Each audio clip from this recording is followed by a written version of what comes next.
नमस्कार दोस्तों, आप सभी का स्वागत है हमारे YouTube चैनल पर। दोस्तों, आज हम इस वीडियो में जानने वाले हैं गरुड़ पुराण के अनुसार शव को अकेला क्यों नहीं छोड़ते। स्मशान या घर में रखा शव दिखता है, लेकिन उसे अकेला क्यों नहीं छोड़ा जाता। क्या आपने कभी सोचा है, जब किसी व्यक्ति की मृत्यु होती है तो लोग शव को कभी अकेला नहीं छोड़ते। क्यों हमेशा कोई न कोई उसके पास बैठा रहता है, चाहे रात हो या दिन।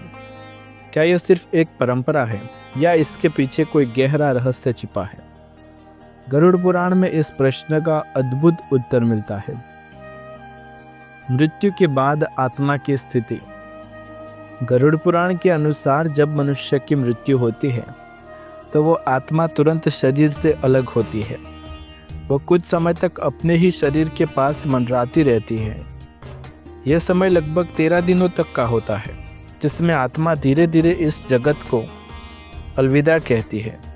इस दौरान आत्मा भ्रमित रहती है। उसे समझ नहीं आता कि अब वह जीवित नहीं है। वो अपने परिवार वालों को देखती है, उनकी बातें सुनती है और ये जानने की कोशिश करती है कि अब उसका क्या होगा। इसलिए गरुड़ पुराण में कहा गया है, जब आत्मा शरीर छोड़ती है तब वो दुखी होकर उसी शरीर के पास भटकती रहती है। गरुड़ पुराण के अनुसार जब आत्मा शरीर से अलग होती है तब उस स्थान पर अशरीरी शक्तियां भी सक्रिय हो जाती है।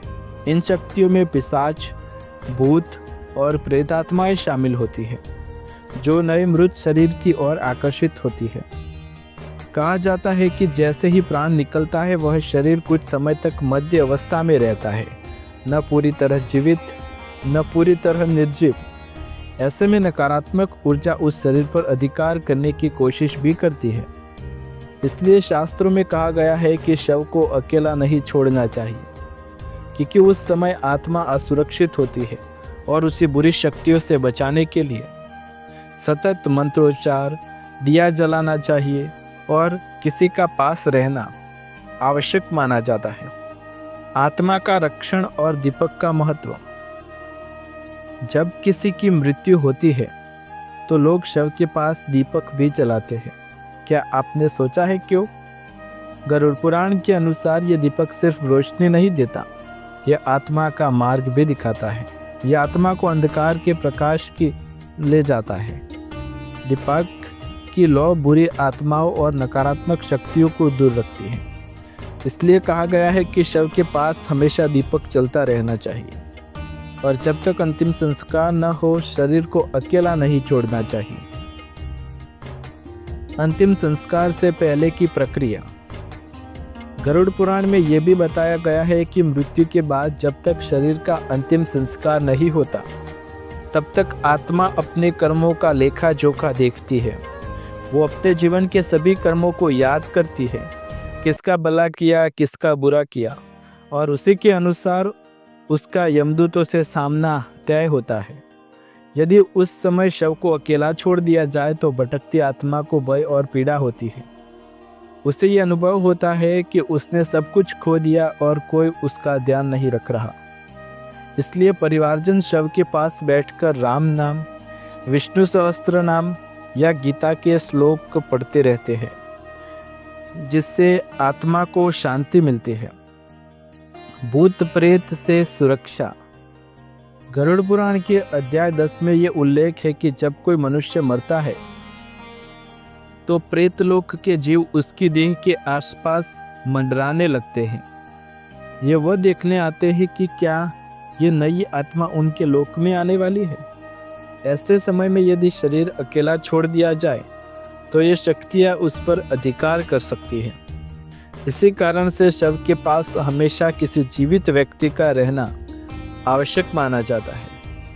यह संरक्षण का प्रतीक है, आत्मा के लिए भी और परिवार के लिए भी। धार्मिक और वैज्ञानिक दृष्टिकोण।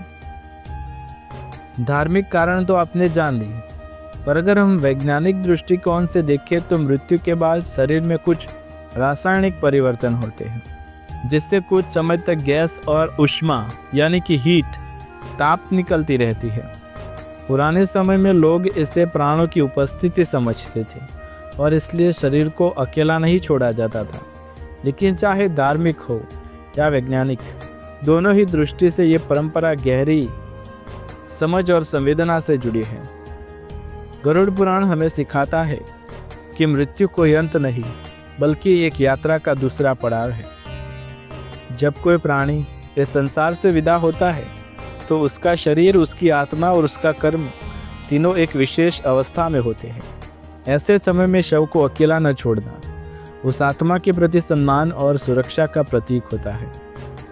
इसलिए अगली बार जब आप किसी अंतिम संस्कार में जाएं तो ये बात ध्यान रखें, आपकी उपस्थिति उस आत्मा के लिए भी एक प्रकाश की किरण बन सकती है। पहले 3 दिन आत्मा का भ्रम और मोह। पहले 3 दिन आत्मा के लिए अत्यंत कठिन होते हैं। वो अपने परिवार को रोता देखती है और बार बार पुकारती है, मैं यहाँ हूँ, मुझे क्यों नहीं सुन रहे? पर कोई नहीं सुनता। यही सबसे बड़ा कष्ट होता है आत्मा के लिए। इसलिए गरुड़ पुराण में कहा गया है कि पहले 3 दिनों तक दीपक जलाना, मंत्रोच्चार करना और शरीर को अकेला न छोड़ना अत्यंत आवश्यक है। यह आत्मा को शांत करता है और उससे धीरे धीरे मृत्यु की सच्चाई स्वीकारने में मदद करता है। गरुड़ पुराण के अनुसार भक्ति से मनुष्य को क्या लाभ मिलता है? हम सब जानते हैं कि जीवन में कर्म, धन और ज्ञान की अपनी अपनी जगह है, परंतु गरुड़ पुराण कहता है इन सबसे ऊपर है भक्ति। क्योंकि जब सब कुछ छीन जाता है तो ईश्वर में विश्वास और भक्ति ही मनुष्य को अंधकार से निकालकर प्रकाश तक पहुंचाती है।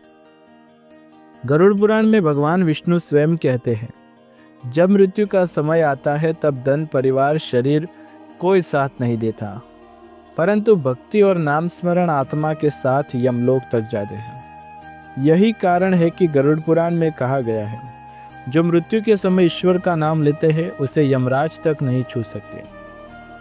भक्ति से आत्मा को मोक्ष का मार्ग अवश्य मिलता है।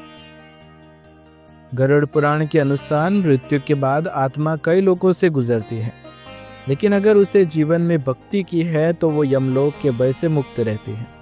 ईश्वर की भक्ति आत्मा को ज्ञान प्रकाश देती है, जिससे वो सही मार्ग देख पाती है और अंधकारमय लोकों में नहीं भटकती। भक्ति से मन और कर्म दोनों शुद्ध होते हैं।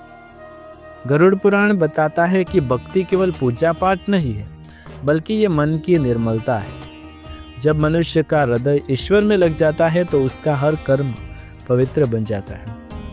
वो दूसरों के दुख में भी दुखी होता है, सत्य बोलता है, ईमानदारी से जीवन जीता है। ईश्वर कहते हैं, भक्तों में प्रियतमा आत्मा, भक्त मेरे लिए आत्मा के समान प्रिय है।